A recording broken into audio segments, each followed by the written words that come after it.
তিনটা খুবই খুবই গুরুত্বপূর্ণ কাজ সারার জন্য যাচ্ছি।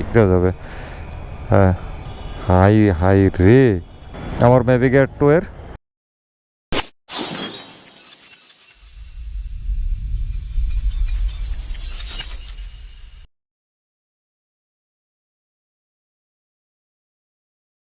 হ্যালো ভিউয়ার্স, কেমন আছেন সবাই? আশা করি আপনারা প্রত্যেকে নিশ্চয়ই ভালো আছেন, সুস্থ আছেন আর নিরাপদে আছেন। প্রায় গোধূলি লগ্নে বাসা থেকে বের হয়েছি, আজকে ব্লগটি শুরু করেছি। তীব্র রোদের যন্ত্রণায় জীবনটা একদম তেনা তেনা হয়ে গেছে। ভেজা তেনা দিলে মুহূর্তের মধ্যে শুকায় যাবে, এই হচ্ছে অবস্থা।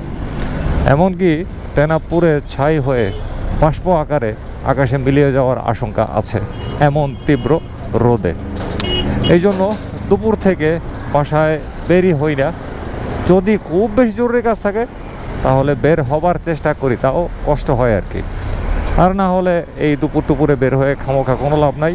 বাসায় বসে বসে ইউটিউব দেখি, ভিডিও আইডিয়া ক্রিয়েট করি, ভিডিও এডিট করি, এইভাবেই দুপুরটা পার করে ফেলি। সো আজকে হচ্ছে তিনটা খুবই খুবই গুরুত্বপূর্ণ কাজ সারার জন্য যাচ্ছি। ঠিক আছে, এক একটা কাজ সারবো আর কাজ সম্পর্কে যাবতীয় বলবো। চলেন আগে প্রথম কাজের স্পটে যাওয়া যাক। সন্ধ্যা ঘনিয়ে আসছে, অফিস আদালত ছুটি টুটি হয়েছে, আর রাস্তাঘাটে যানবাহনের একটা চাপও বাড়ছে। পাড়া মহল্লার ভেতরে কী পরিমাণ যে যুদ্ধ করে চলতে হচ্ছে ভাষায় প্রকাশ করতে পারবো না। আর আমার বাসা তো হচ্ছে কেরানীগঞ্জ ঘাটার চরে। ওখান থেকে ঢাকা শহরে উঠতে আমার জানটা বের হয়ে যায় প্রত্যেক দিন। মোহাম্মদপুরের ভেতরে অলিগলি ঘুরতে মানে মোহাম্মদপুর শেষ করতেই আমার পুরা অবস্থা 12টা বাজে যায়। যেদিন একটু বেশি যানজট থাকে সেদিন তো কোনো কথাই নাই, সোনায় সোহাগা যানজট আমার গলার মধ্যে মালা হিসাবে বসে থাকে। যাক বাবা, বাঁচা গেল। অবশেষে ঢাকা শহরের আসল রাস্তা, প্রধান সড়ক এর দেখা পেয়ে গেছি এবং এর উপর দিয়ে চলছি। যা একটা অবস্থা, ওফ, আর বলে লাভ নাই। সন্ধ্যা হয়ে গেছে তো, অফিস আদালত ছুটিমুটি হয়ে গেছে, আর যানবাহনের একটা চাপ বেড়ে গেছে। তো যাক, চাপ বাড়ুক আর যাই বাড়ুক, আমার তো গুরুত্বপূর্ণ কাজ হচ্ছে আজকে তিনটা। প্রথম স্পটে এখনও যাইতে পারি নাই, চলে যাব, স্পটে যাইতেছি আর কথা হইতেছে, থাকেন সাথে থাকেন। হ্যাঁ, প্রথম ঘটনাস্থলে চলে আসছি। আর প্রথম ঘটনা হচ্ছে আমার ট্যাক্স টোকেন। হ্যাঁ, ঠিকই বলতেছি, ট্যাক্স টোকেন। এটা হচ্ছে আমার পুরনো ট্যাক্স টোকেনটা, এইটা। তো এটার মেয়াদ শেষ হয়ে গেছে হচ্ছে 6 অক্টোবর 2000 কততে এইটার মেয়াদ শেষ হয়ে গেছে 6 অক্টোবর 2022-এ, তার মানে শেষ। আচ্ছা, এইবারে আমি ট্যাক্স টোকেনটা কী করছি, রিনিউ করছি। এই হচ্ছে আমার নতুন ট্যাক্স টোকেনটা। এইটা আমি আনাইছি বিকাশের মাধ্যমে, আমাকে আর বিআরটির দিকে লাইন ধরতে হয় নাই। আর ঠিকানা দিয়েছিলাম এসকে ট্রেডার্স, সুতরাং এসকে ট্রেডার্সে চলে আসছে। তারপরে এই হচ্ছে ট্যাক্স টোকেনটা, এটার খুলি। এটা আসছে কুরিয়ার সার্ভিসের মাধ্যমে। কুরিয়ার, ওই যে বিআরটি এর একটা কুরিয়া আছে না কেরানীগঞ্জের এদিকে, ওই কুরিয়া না, কিন্তু কুরিয়ার সার্ভিস। এইটারে তো এইভাবে আস্তে আস্তে ছিঁড়তে হবে, নাহলে তো বেশি ভিতরে গেলে ট্যাক্স টোকেনই ছিঁড়া যাবে। হ্যাঁ, ব্যাস বের হওয়া নতুন। হাই রে, সর্বনাশ, ছিঁড়েই ফেলাইছি ট্যাক্স টোকেনটার এই দিক দিয়ে। চিন্তা করা যায়, শিট। আচ্ছা, যাই হোক, বেশি ছিঁড়ে নাই, যতটুকু আছে ততটুকু চলবে। ইস, এমন আটসাট করে ভাই দেওয়া এটার ভিতরে ভইরা দিছে রে ভাই, একটুও জায়গা বেশি থাকে না। চিন্তা করেন এরা কত কিপটা। যাক, এই হচ্ছে আমার নতুন ট্যাক্স টোকেন। এইটা আর মেয়াদ হয়ে গেল তাহলে 6 অক্টোবর 2024 সাল পর্যন্ত। আচ্ছা, ঠিক আছে, ভালো কথা, কিন্তু মাথাটা খেয়ে ফেলাইলাম।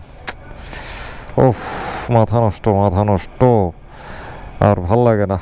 যাক, দেখতে আমার মোটর সাইকেলটার রেজিস্ট্রেশনের বয়স যদি ধরি ট্যাক্স টোকেনের হিসাব অনুযায়ী, তাহলে 4 বছর শেষ, 5 বছরে পা দিল আমার পালসার NS160 সিঙ্গেল ডিস্ক।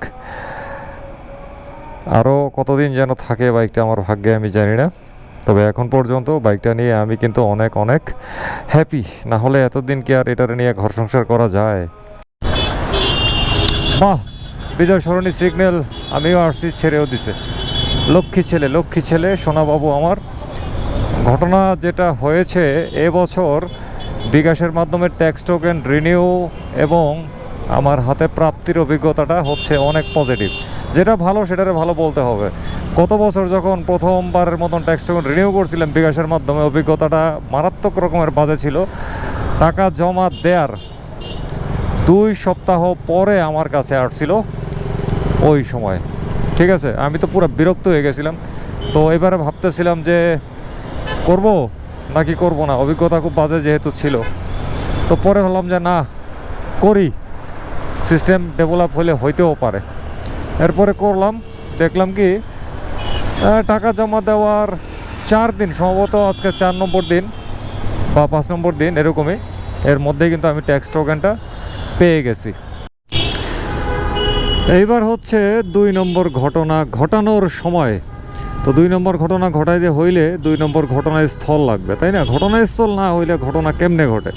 তাহলে এখন 2 নম্বর ঘটনাস্থলে যাই। 2 নম্বর ঘটনা ঘটানোর জন্য নাম্বারটা কিন্তু 2। ওফ, 2 নম্বর ঘটনাস্থলে চলে আসছি। সেটা হচ্ছে এই ফুয়েল স্টেশনটা, যেখান থেকে আমি এই মুহূর্তে পেট্রোল নেব। 2 নম্বর সংখ্যাটা নেতিবাচক অর্থে আমরা ব্যবহৃত করলেও আমার ক্ষেত্রে 2 নম্বর সংখ্যাটা এখন হয়ে গেছে ইতিবাচক। 2 নম্বর সব ভালো হয়ে গেছে। হ্যাঁ, পেট্রোল নিতে হবে। যেখান থেকে আমি নিয়মিত পেট্রোল নেই, এটা তালতলা বাস স্ট্যান্ডের দিকে পড়ছে, মেসার্স হাসান ফিলিং স্টেশন। হ্যাঁ, আমার সিরিয়াল লাগাই গেছে। কি অবস্থা, ভালো আছো?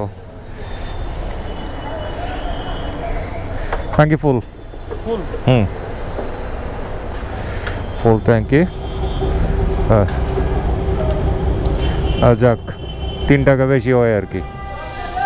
9.58 লিটার, 1198 টাকা আর কি। 9.58 লিটার, 9.58 লিটার।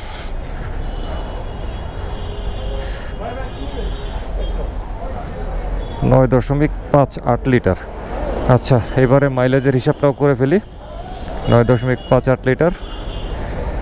তো হ্যাঁ, মাইলেজের হিসাবটা এখন করব।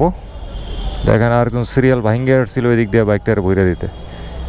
মানে মানুষের কমন সেন্স। 9.58 লিটার।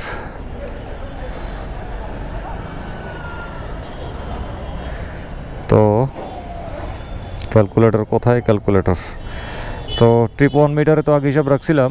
এখানে এখন রিডিং চলে আসছে 392.3 কিলোমিটার। তাহলে 392.3 কিলোমিটার, আর নিলাম হচ্ছে 9.58 লিটার। তাহলে আমার মাইলেজ আসছে এবারে 40.94। ধরলাম 41 কিলোমিটারই, কিন্তু এর আগের দফায় মাইলেজ কিন্তু আমার আরও বেশি আসছিল। যাক, আসলে সবসময় একদম পুরো চুলচেরাভাবে মাইলেজ রক্ষা করা আসলে সম্ভব না। এবারে যে আমার বাইকের মাইলেজ 40-42 ধরা যায় আর কি। ঢাকা শহরে মাইলেজ আসলে খুবই খারাপ একটা জিনিস। এটা কখনো একদম অ্যাকুরেট এক জায়গাতে ধরে রাখা যায় না, এভারেজ হিসাব করতে হয়। তো এই দেখা যায় কখনো 40 পাইছি, এই দেখা যায় কখনো 41 পাইছি, 42 পাইছি, 43, 45। মানে কোনো আসলে এক জায়গাতে এটা ধরে রাখার আসলে জিনিসও না, এভারেজ হিসাবটা ধরে রাখতে হয়। তো আমি এভারেজ ধরে নিছি ভাই, আমার যদি 40 আসে ঢাকা শহরের মধ্যে, আমি অনেক হ্যাপি। তো 40 পাচ্ছি, তাই আমি খুশি হালে বসে আছি। এবার হচ্ছে 3 নম্বর ঘটনা ঘটিয়ে ফেলার পালা। সে লক্ষ্য নিয়ে এগোচ্ছি। প্রবেশ করেছি মিরপুর 60 ফিটে। ঘটনাস্থল এই মিরপুর 60 ফিটেই, যে নেই ঘটনাস্থলে। হ্যাঁ, চলে আসছি 3 নম্বর ঘটনাস্থলে। বাবু, ওই যে প্যাকেটটা আসছিল, যে প্যাকেটটা, এই হচ্ছে 3 নম্বর ঘটনাস্থলে আইসা ঘটনা ঘটাইলাম। এটা কি এবার একটু খুলি। এটা হচ্ছে কিন্তু আমার একটা গুরুত্বপূর্ণ জিনিস, কিন্তু জিনিসটা আসছে বহুত দিন পরে। আর জিনিসটা আনাইছে হচ্ছে আলি এক্সপ্রেস থেকে।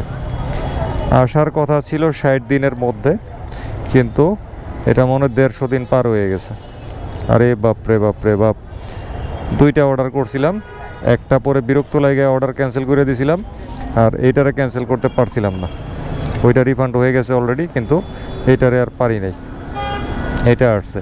আর এই জিনিসটা হচ্ছে এটা হচ্ছে কি ড্রোনের প্রপেলার, আমার ম্যাভিক এয়ার 2 এর প্রপেলার। আমার ড্রোনটারে তো আমি আসলে কিনছিলাম হচ্ছে স্ট্যান্ডার্ড প্যাকেজ হিসাবে, এক্সট্রা কোনো প্রপেলার ছিল না। তো ভাবলাম আসলে এক সেট প্রপেলারের কোনো মা বাপ নাই, তো আমাকে আরেক সেট প্রপেলার আনায় রাখা ভালো, হাতের কাছে রাখা ভালো, কারণ বলা যায় না যে কোনো সময় প্রয়োজন হয়ে যাবে। কিন্তু ওরে ভাই, অর্ডার যে দিছিলাম এই আজকে আসছে, আমার তো মনে হয় প্রায় 200 দিনের কাছাকাছি হয়ে যাবে এই সময়ের মধ্যে এইটা পাইলাম। বের করি, হ্যাঁ এই হচ্ছে আমার ম্যাভিক এয়ার 2 এর প্রপেলার। এখানে এক জোড়া আছে, ঠিক আছে। 3 নম্বর ঘটনা শেষ। না, শান্তি পাইলাম না। ভাবছিলাম 3টা ঘটনা দিয়ে ব্লগটা শেষ করব, কিন্তু 3টা ঘটনা ঘটাইতে গিয়া হয়ে গেছে এখন 4টা ঘটনা। স্কেটার থেকে যখন বের হইতেছিলাম তখন আমার একটা প্রয়োজনীয় জিনিস ভুলে সেখানে ফেলে আসছিলাম, আর সেইটা আনার জন্য এখন আমাকে যাইতে হচ্ছে আবার স্কেটারসে। তাহলে আপনাদের জন্য একটা সুবিধা হয়েছে, সুবিধাটা হচ্ছে কি, মানে একটা বোনাস ঘটনাও পেয়ে গেলেন। বোনাস যাই। এখন এসকে ট্রেডার্স তো বন্ধ হয়ে গেছে, 9টা বেজে গেছে। তো এখন ওই জিনিসটা নিয়ে গেছে এসকে ট্রেডার্সের একজন স্টাফ জহির। এখন যাব হচ্ছে জহিরের বাসায়, তার বাসাও কাছে, গিয়ে নেই, তারপরে দেখাচ্ছি কি এমন জিনিসটা ফালাই আসছি এসকে ট্রেডার্সের গলিতে। জহির এখানেই আছে, আমার জন্য অপেক্ষা করতেছে, এখন ওরে খুঁজে বাইর করতে হবে। হ্যাঁ, পেয়ে গেছি সেই সাধনার জিনিসটিকে, সেটা হচ্ছে এইটা, যেটার জন্য এই কষ্ট করে এখানে আসছি। দেখছেন, এটা আমার কাছে মহামূল্যবান একটা জিনিস। এটা আমি ধূমপানের পরিবর্তে ব্যবহার করি। এটা অনেকেই চিনেন, এই যুগে এটা বেশ মানুষজন ব্যবহার করে, আমিও করি। ভুলক্রমে এটা ফালাই গেছি, আর এইটার টানে ছুটে আসছি 60 ফিট থেকে। এই ছিল বোনাস 4 নম্বর ঘটনা। 1 নম্বর ঘটনার পরে যখন 2 নম্বর ঘটনার জন্য বিজয় সরণি সিগন্যাল ত্যাগ করছিলাম, তখনও যানজট, তখনও ট্রাফিক সিগন্যাল ছাড়া ছিল। আর 4 নম্বর ঘটনার পরও যখন বিজয় সরণি সিগন্যাল অতিক্রম করছি, তখনও সিগন্যালটা ছাড়া ছিল। খুব ভালো হইল না? 1 নম্বর আর 4 নম্বর ঘটনা একই জায়গায় ঘটলো, একই পরিবেশ পরিস্থিতি পাইলাম বিজয় সরণির সিগন্যালের। আর এর মধ্য দিয়ে শেষ করে দিচ্ছি আজকের এই 4 ঘটনার ব্লগ। তো সবাই ভালো থাকবেন, সুস্থ থাকবেন, নিরাপদে থাকবেন, নিরাপদে মোটরসাইকেল চালাবেন, ট্রাফিক আইন মানবেন।